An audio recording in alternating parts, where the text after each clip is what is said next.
Welcome to another Founder Wisdom podcast. We have Andy Paul with us. He is the host at the Win Rate podcast. Win more than you lose is his slogan. So he advises CEOs and CROs on win rate strategies and execution.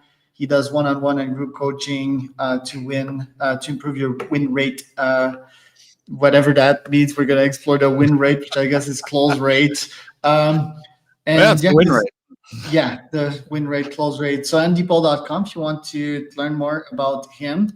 He's the founder at various companies. It's going to be a fun one. He's an author as well. Podpioneer.com is presenting that one. That is my podcasting company. If you want to start and scale, monetize a podcast, we have a free ebook and a masterclass on our website to help you get paid by YouTube, get paid by guests that become leads, and also sponsors.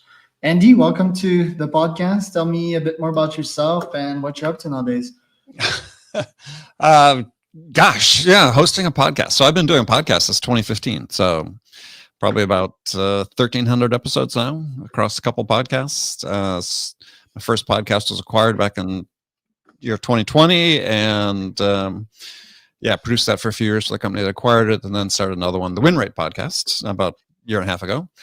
You sort of covered. I came of age in the tech group business, did 25 years working for a variety of startups, and then started my own company in the year 2000 to really focus on helping small and mid-sized enterprises learn how to win big deals competing against big companies. And why dedicate your life to sales? That's a good question. I certainly didn't intend to.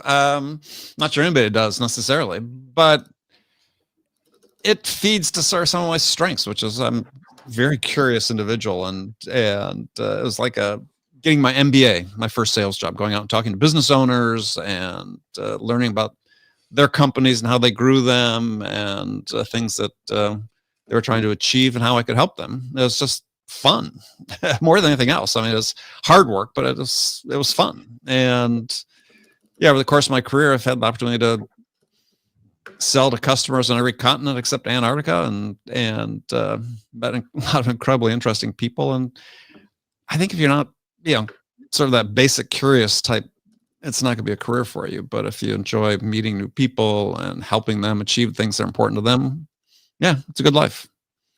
I think sales are fundamental in building a company as well. Is it fair to say that historically they were the engine of a business, but nowadays in our modern times, you also need to be full stack, aka being good at sales and product? Oh, I think you always had a limited lifespan working for a company if the product wasn't any good. I mean, you had to be able to do both. I mean, I worked in a lot of situations where, the companies were new and we really didn't have a product. We were actually looking for customers to pay us to develop our first products.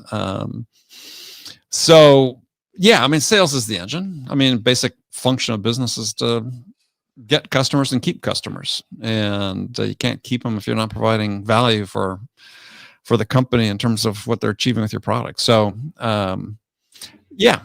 sales is definitely the engine. I work for a lot of very technical CEOs who, in the face of it, weren't necessarily salespeople, but were incredibly passionate storytellers about what they were trying to do, and were the most effective salespeople I ever knew. And nowadays, how much time should I spend on improving that human brain of mine vs using AIs and outsourcing my sales intelligence to it? That's the question of the day, right?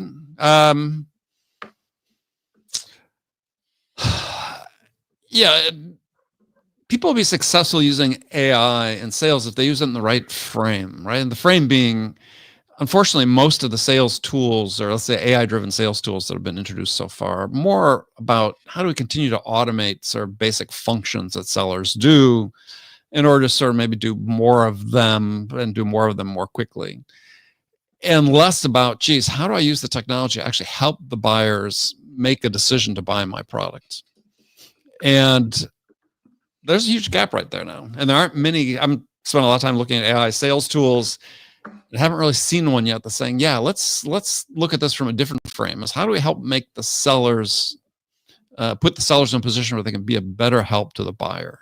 And So I think these days, if you're a salesperson, you're talking to a potential prospect, they're not talking to you because they want to. They're talking to you because they need to, right? If they could buy your product without talking to a salesperson, they would in a heartbeat.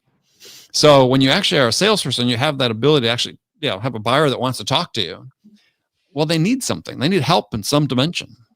What is that help that you can provide them? And can you use AI to be able to help you do that? And I think the top sellers are sort of similar to, well, I guess it's been the same throughout generations when they new technology. The best sellers adopt the technologies and use them effectively, and the rest tend not to. It was an interesting study that was written about in the Wall Street Journal just a couple of weeks ago. It was sort of one of the first big academic studies about AI and productivity gains. And they introduced this, custom built LLM into a material sciences lab where their job is to develop new materials. And what they found is that, overall it raised productivity and that they were able to discover more materials and so on. But what they found was that 81% of the productivity gain came from those material scientists who are the best ones going into the use of AI. And I think that that's what we're going to see in sales, is those sellers who are more naturally curious and interested in the buyer and more naturally problem solvers are going to use the technology to help them become even better. And those who are less curious and less interested, AI is not going to be able to help them. Right. Yeah, many things that I like in there. I think the best sellers are geeks themselves. They're researchers. They love improving this brain of theirs and being helpful. So curiosity and being helpful to essential traits here. And the more time passes, the less the Jordan Belfort type of seller is going to surface, because they're all about themselves, right? And getting more money in the bank. Although it is important that you obviously pay yourself, but always go for win-win for sure. I'm curious about the win rate. For example, I've launched various businesses in which a win rate wasn't a key metric for me. It wasn't like a notable KPI. Why? Because I also use demo calls and even this podcast, for example, to get data on people and ask them questions, right? So when is win rate important and when is it not?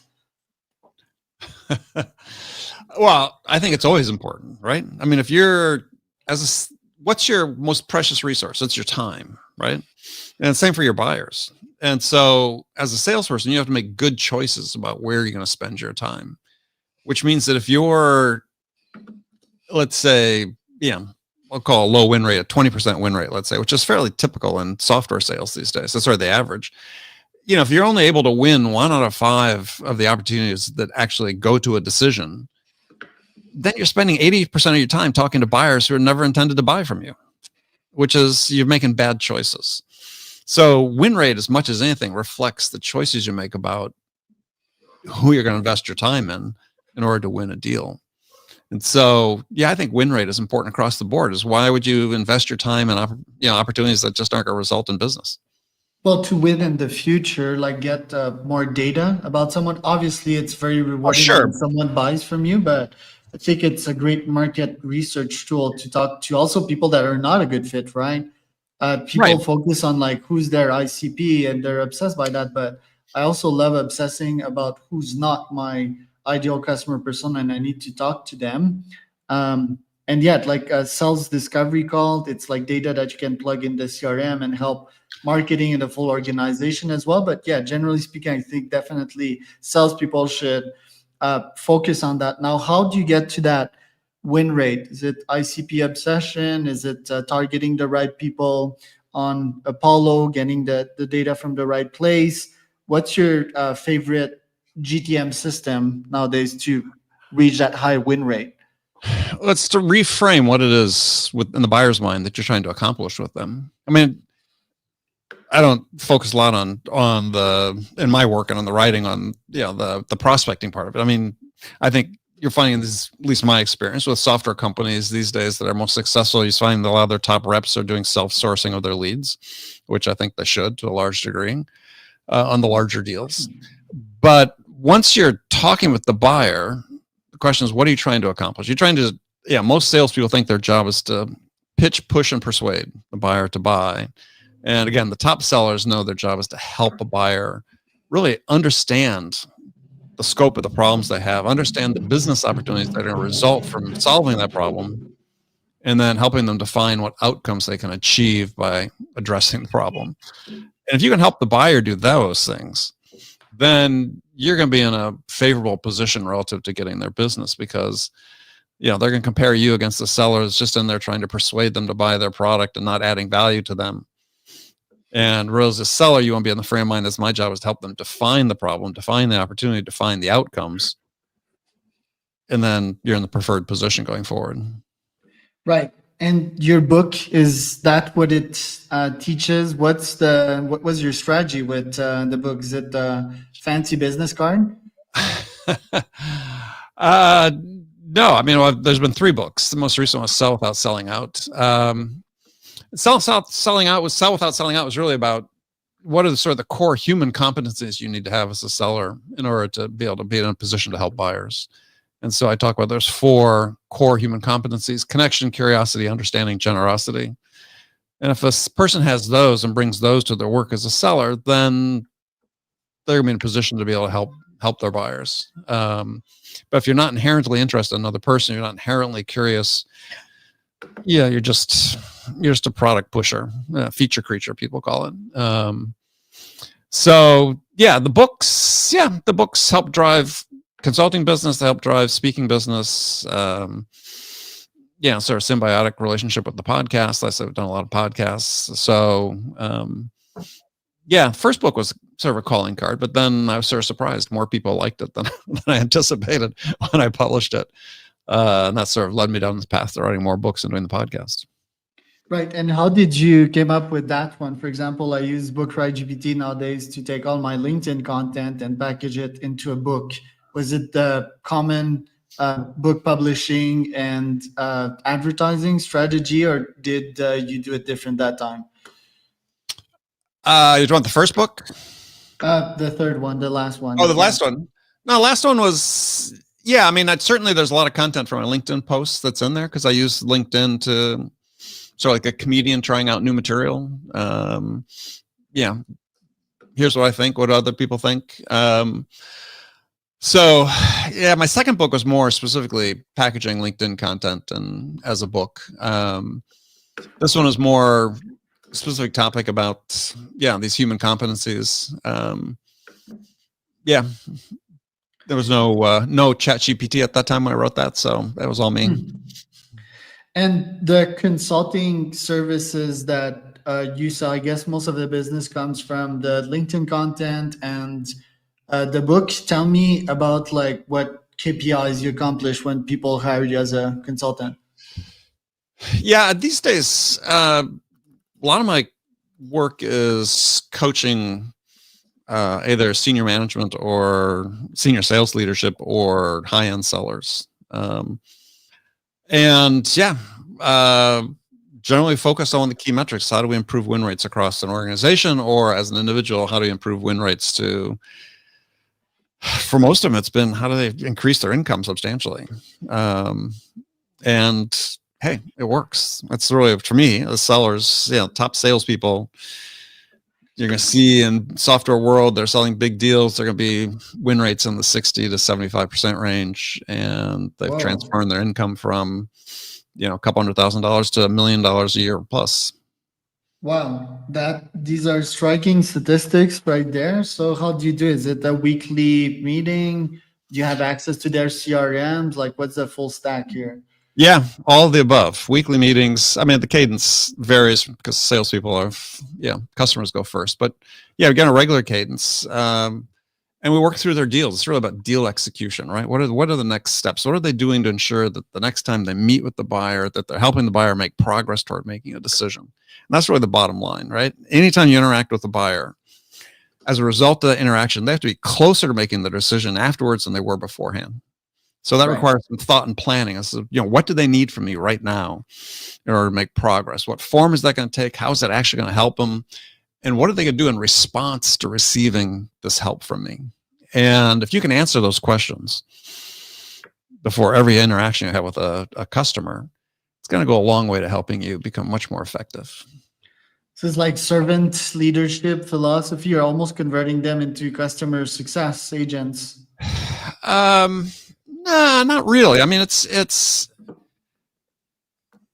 yeah, I think for the top sellers, the thing that's interesting about sales is it's a intellectual challenge as much as anything else, and requires a great deal of thoughtfulness about, okay, do I really understand the buyer and what their needs are? Do I really understand how we can help them, and how can I provide that help in a way that I said helps them make progress? And the problem with most selling these days is so formulaic and transactional that it's all about the salesperson, not about the buyer. I wouldn't really equate that to servant leadership, but yeah, I mean, I'm a big believer in Zig Ziglar. I don't know if you knew Zig, who was famous sales author, said, if you help enough other people get what they want from life, then you'll get what you want from life. And I think it's a great philosophy for sellers to have. Right. And what if I feed like the Andy Paul knowledge to a GPT, and I feed my ICP's personality to that GPT, and I start asking it questions and constantly develop intellectually, ask more questions, get more responses? Do you think that's a way for me to learn more about my customer and eventually get product market fit? It's a way for you to learn, better way to understand what your customers' needs are and how you can help them. Absolutely. Your podcast, you said you had an exit. How did that happen? That's pretty rare in the podcasting world. Yeah, tech company approached me about a partnership, and eventually evolved into, hey, maybe we'll just buy your podcast and come along and produce it for a few years, which I did. So yeah, sort of unexpected, but I think for them it worked out well because it gave them a huge source of content for SEO purposes that they didn't otherwise have, as well as some brand association with me. So I think worked out as a sort of a win-win. It's pretty rare. Would be interested to learn how they heard about you, I guess, by being a listener, right? And yeah, the CEO was a listener and had been a guest on the program, and we'd met each other a few times over the years, but sort of built the relationship through the podcast. And what were the pros and the cons of that acquisition? Did you feel that you were like constrained from a content perspective? No, actually, they were pretty good about that. One of the things I wanted to make sure that did not happen was that I was sort of forced to become a shill for the company and their products. And to their credit, they're quite good about that.